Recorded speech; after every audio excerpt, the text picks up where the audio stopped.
আমরা আল্লাহর কাছে শুকরিয়া জানাচ্ছি যে আল্লাহ তাআলা জনগণের সামনে যারা ভোট ডাকাত তাদেরকে উন্মোচন করতে আমরা সক্ষম হয়েছি। বাংলাদেশে ওরা শুধু ভোট চুরি করে নাই, ডাকাতি করেছে। আমাদের সুস্পষ্ট অনেকগুলো দাবি রয়েছে। আজকে নির্বাচনের পরে 11 দলীয় যে ঐক্য রয়েছে, আমরা জনগণের সামনে উপস্থিত হয়েছি।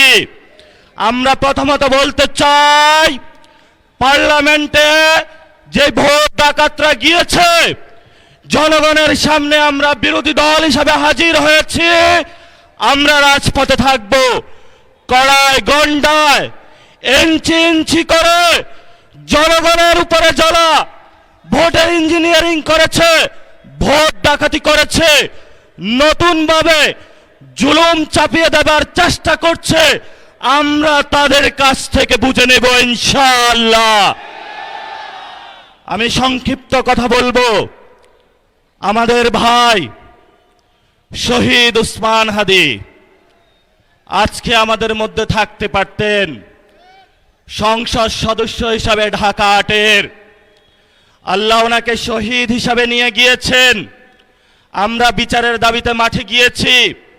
আজকেই যেহেতু বিরোধী দলীয় যাত্রা হচ্ছে এই বায়তুল মোকাররম থেকে, আমি সরকারের কাছে আহ্বান জানাবো, দেশের কাছে আহ্বান জানাবো, প্রশাসনের কাছে আহ্বান জানাবো, আপনারা দ্রুত গতিতে শহীদ উসমান হাদি ভাইয়ের হত্যাকাণ্ডের বিচার যাতে হয় সেই উদ্যোগ নিন। আমাদেরকে এতদিন বলা হয়েছে বিচার এবং নির্বাচন মুখোমুখি দাঁড় করাবেন না। আমরা মরিয়া প্রমাণ করিলাম যে আমরা নির্বাচন বিরোধী নই। এখন সময় এসেছে শহীদ উসমান হাদি ভাইয়ের হত্যাকাণ্ডের বিচার করতে হবে। তৎকালীন সময়ে সংস্কারের নিয়ে বলা হয়েছিল, সংস্কার এবং নির্বাচন বিরোধী করার চেষ্টা চালানো হয়েছিল, ট্যাগ দেওয়া হয়েছিল ওরা নির্বাচন চায় না। আমরা তোমাদের চোখে আঙ্গুল দিয়ে দেখিয়েছি আমরাই বাংলাদেশে গণতন্ত্র চাই, তোমরা চাও ভোট ডাকাতি করতে। এখন সময় এসেছে, কোনো 9-6 চলবে না। সংস্কারে জনগণে যে হ্যাঁ ভোটে ম্যান্ডেট দিয়েছে, দ্রুত বাস্তবায়ন করতে হবে। সাথে সাথে বাংলাদেশে সন্ত্রাস, চাঁদাবাজি, দখলদারিত্ব বন্ধ করার উদ্যোগ নিতে হবে। এবং নির্বাচনের আগে আমরা এই বায়তুল মোকাররমে দাঁড়িয়ে একটি প্রটেস্ট করেছিলাম। ভোট ডাকাতির জন্য আমাদের জামাত ইসলামের এক ভাইকে খুন করা হয়েছিল। আমরা বলেছিলাম আমরা আবার আসবো, দ্বিগুণ হয়ে আসবো। এসেছে দ্বিগুণ হয়ে।